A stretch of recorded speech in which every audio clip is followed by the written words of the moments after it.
જૈનમ જયતી, જૈનમ જયતી। આજે અમદાવાદ ખાતે આંતરરાષ્ટ્રીય મહિલા દિવસના શુભ દિવસે તપોવન વિદ્યા વિહાર કન્યા તપોવનોનો લોકાર્પણ પ્રસંગે આપની સૌની વચ્ચેથી હાલ જ વિદાય લીધી એવા આપણા લોકપ્રિય મુખ્યમંત્રી આદરણીય શ્રી ભૂપેન્દ્રભાઈ પટેલ સાહેબ, પૂજ્ય ગુરુ ભગવંતોના ચરણોમાં કોટી કોટી વંદન, અમારા ધારાસભ્ય શ્રી અમિતભાઈ, અને ખાસ કરીને હું ભીખા કાકા અને રાકેશભાઈ અને એમના આખા પરિવારને હું માત્ર ને માત્ર એમનો આભાર માનવા માટે અમદાવાદ આવ્યો છું।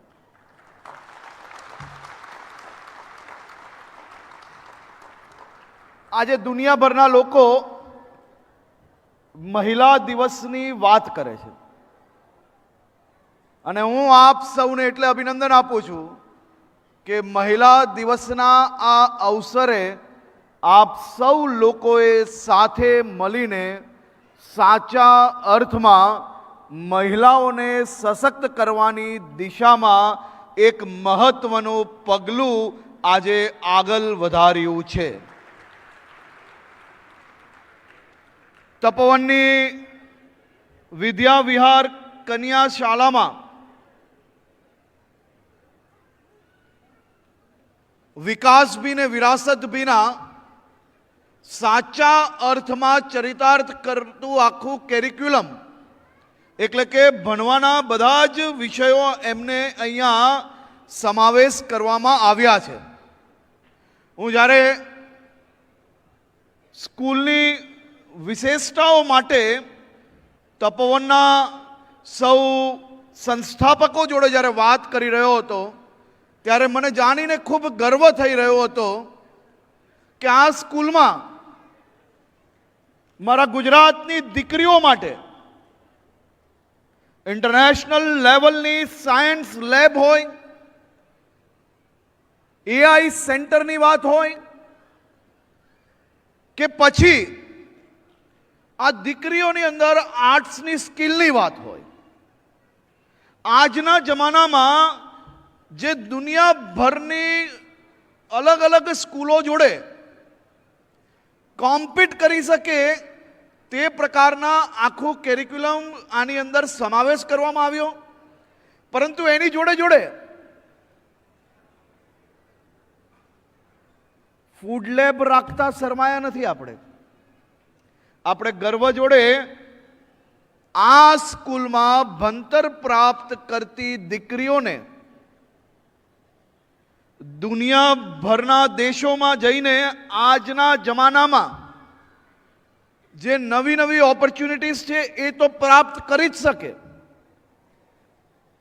પરંતુ એની જોડે જોડે આપણી સંસ્કૃતિ, આપના વિચારો અને આપની જવાબદારીને બી મુખ્યત્વે સમાવેશ કરવામાં આવ્યો છે। તે બદલ બી હું આખા તપોવનના આખી ટીમને अभिनंदन આપવા માંગુ છું। आज मैं इस मंच से मेरे देश के सभी जैन भाई बहनों को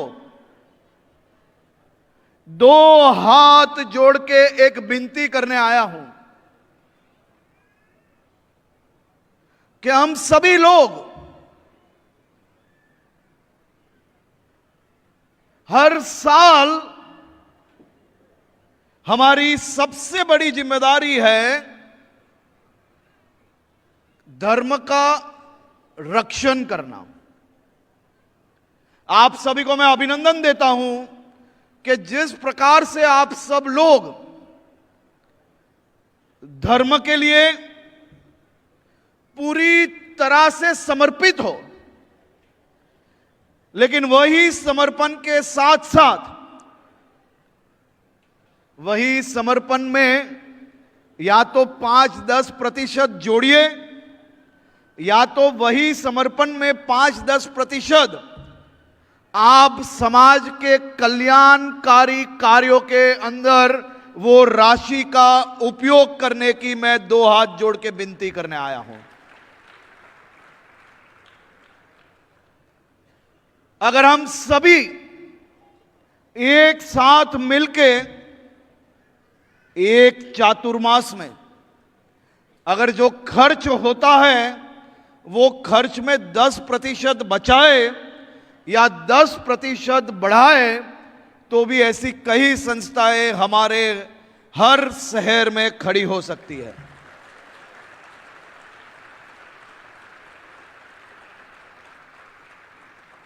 आज देश भर के मेरे सभी साधर्मिक भाई बहनों से मैं ये जरूर विनती करना चाहता हूं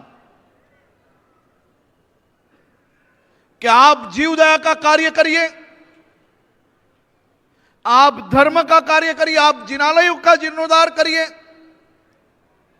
उसी के साथ साथ समाज की आने वाली पीढ़ियों को सही तौर पे दिशा और संस्कार देने के लिए ऐसी 100 तपोवन हमें खड़ी करनी पड़ेगी।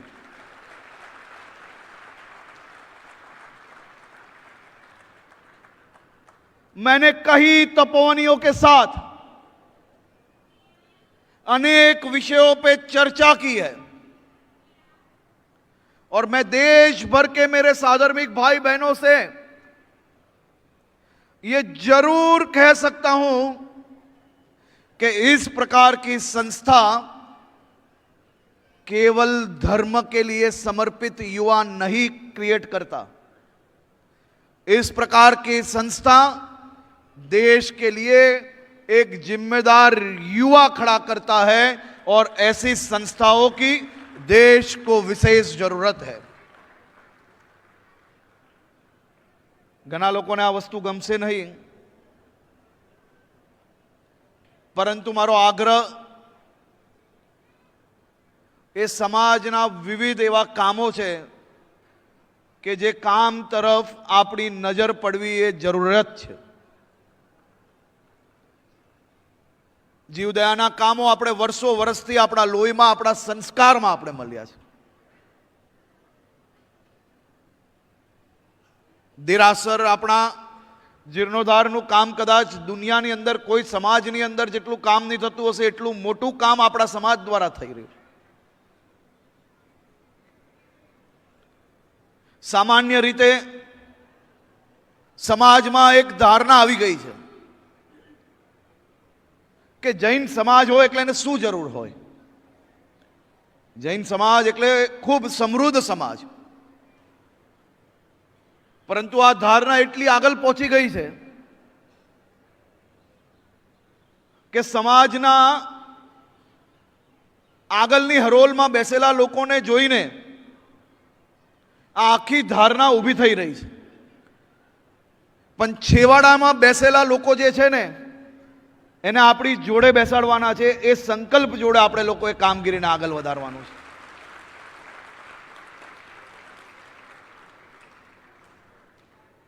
अनेक ट्रस्टों, अनेक अपना संघों, समाजों, तमाम लोकोए साथे मळीने समाजना प्रत्येक नागरिकों ने, प्रत्येक परिवार ने सरकारनी तमाम योजनाना लाभार्थी बनावाना छे। संघोना ट्रस्टीओने जरूर नहीं, पण ट्रस्टीओनी जवाबदारी ए मात्र उपाश्रय सारी रीते व्यवस्थाथी चाले एटलुं ज नहीं। ट्रस्टीओनी जवाबदारी शुं छे? तमे ए संघना मोभी छो, तमे ए संघमां आवता तमाम परिवारना मुखिया छो। आपना संघनी अंदर जो एक दीकरा दीकरी एना माता पिता ने वृद्धाश्रम में मूक्या होय ने तो ये जवाबदारी मात्र ने मात्र एना परिवारनी नथी, संघना मोभी तरीके आपणा समाज में એક બી દીકરો દીકરી એના માતા પિતાને વૃદ્ધાશ્રમ મૂકવાની હિંમત જ કેમ કરે?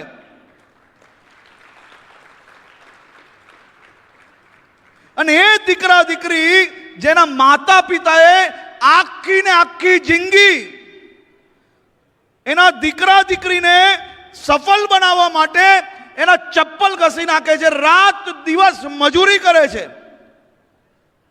અને દીકરો જ્યારે આ મજૂરીની બદલતે એના જીવનની બધી જ સફળતાઓ મેળવી લે છે, પછી એને એના માતા પિતા જોડે રહેવામાં શરમ આવવા લાગે છે. અને એ શરમના કારણે માતા પિતાને વૃદ્ધાશ્રમના દરવાજા જોવા પડે અને વૃદ્ધાશ્રમમાં આખું જીવન કાપવું પડે. અને એવા દીકરા દીકરી સમાજમાં સફળતા આપણે કઈ રીતે ગણવા માનીએ? ધંધામાં સફળતા મળે, માણસ પૈસાદાર બની જાય, અને જે માતા પિતાને વૃદ્ધાશ્રમમાં રાખે અને સંઘની અંદર ચડાવા બોલે અને આપણે એનો ચડાવો લઈએ ને તો આપણું સંઘ એનો સૌથી મોટું જવાબદાર બને છે. સાહેબ, જે દીકરો દીકરી પોતાના માતા પિતાને ના રાખે ને, દરેક સંઘની અંદર નિર્ણય લેવો જોઈએ કે એવા દીકરા દીકરીનો 1 રૂપિયો ફાળો સંઘ હોય કે સમાજ હોય અમને સ્વીકાર્ય નથી, અને એને કોઈ બી પ્રકારના કાર્યક્રમોમાં આપણે બોલાવવા ના જોઈએ. ત્યારે જ અંદાજો આવશે કે માતા પિતાની કિંમત શું છે.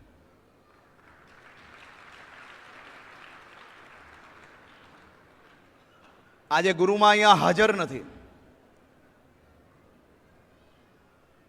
જો એ હાજર હોત ને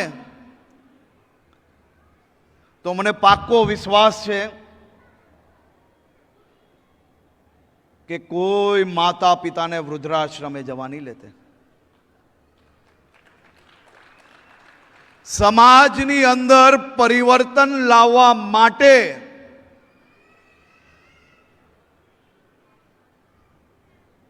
કોઈને કોઈ માણસે અને કોઈને કોઈ સંઘે આંદોલનકારી કાર્ય કરવું જ પડે. બધા જ લોકોને વાહ વાહ હા હા કે ખુશ રાખવાનું કામ આપણું નથી. આપણું કામ છે સાચી દિશામાં સમાજને લઈ જવાનું. એટલા માટે જ હું આજે હાથ જોડીને આપ સૌ લોકોને વિનંતી કરવા અહીંયા આવ્યો છું. હું તપોવનના સૌ વિદ્યાર્થીઓને અભિનંદન આપું છું. સૌ પૂર્વ વિદ્યાર્થીઓને એનાથી બી વધુ અભિનંદન આપું છું. મેં ક્યારેય કોઈ સંસ્થામાં આવું સમર્પણ જોયું જ નથી. અને સાહેબ, તમે સમર્પણ તો જુઓ કે પૂર્વ વિદ્યાર્થીઓ તપોવનનું નામ પડતા જ દુનિયાના કોઈ બી ખૂણામાં ગમે તેટલી સફળતા પ્રાપ્ત કરી હોય, બીજા જ દિવસે ફ્લાઇટ પકડીને અહીંયા પહોંચી જાય અને નાનામાં નાનું કામ પોતાના ખભે ઉચકીને આગળ વધારે.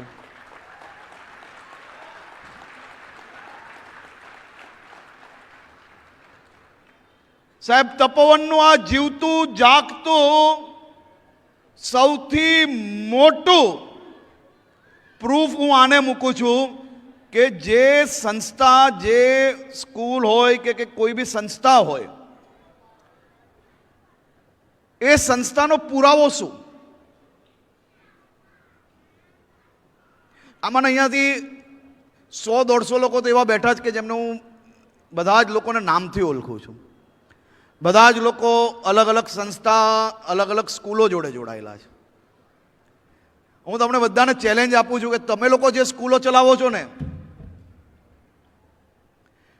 તમે લોકો જે સ્કૂલો ચલાવો છો તેના પૂર્વ વિદ્યાર્થીને 10,000 લોકોને મેસેજ કરો અને કેટલા લોકો જોડાય છે એ જુઓ, અને તપોવનની અંદર 10,000 લોકોને મેસેજ કરો અને જો કેટલા કલાકની અંદર બધા જ વિદ્યાર્થીઓ ભેગા થાય.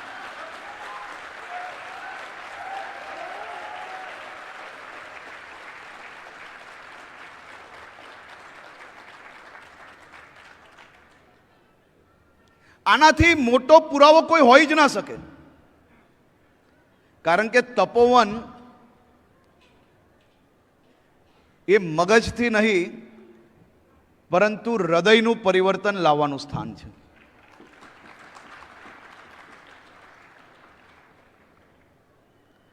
તપોવન એટલે માત્ર ધર્મ માટે નહીં, ધર્મ, સમાજ, સંસ્કાર, પણ એનાથી બી વિશેષ ગુરુમાં હંમેશા કહેતા હતા અને એમની બધી જ વાણીની અંદર રાષ્ટ્રભક્તિ સૌથી પહેલા છલકાતી હતી અને એ જ રાષ્ટ્રભક્તિનું નિર્માણ કરવાનું કામ બી તપોવન દ્વારા ખૂબ સારી રીતે ચાલી રહ્યું છે. આજે ફરી એકવાર ભીખા કાકા, આપણા રાકેશભાઈ અને તમારા આખા પરિવારને હું આભાર માનું છું. હું આભાર એટલા માટે માનું છું કે આવનારી અનેક પેઢીઓ સુધી અને અનેક પેઢીઓ અને હજારો લાખો ઘરોને સંસ્કાર આપવાનું, એમના ઘરો બચાવવાનું કામ એ આપના પરિવારની મદદથી અને બીજા સૌ આદર ભાવ જોડે જેને દાન આપ્યું છે એમની મદદથી આ કાર્ય આગળ વધવાનું છે.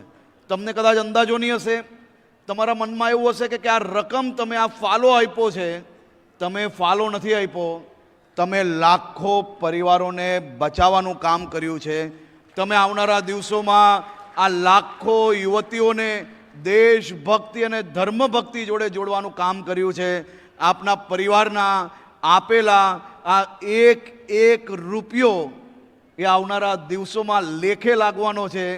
તમે ભીખા કાકા અને રાકેશભાઈ તો બરાબર છે, હમણાં તો તમે લોકો હયા જ છો, પરંતુ તમારી 5મી, 7મી, 10મી પેઢી આવશે ને તો એમને બી ગર્વ થશે કે મારા વડવાઓએ મારા સમાજ માટે, મારા રાજ્ય માટે, મારા દેશ માટે શું કાર્ય કર્યું હતું.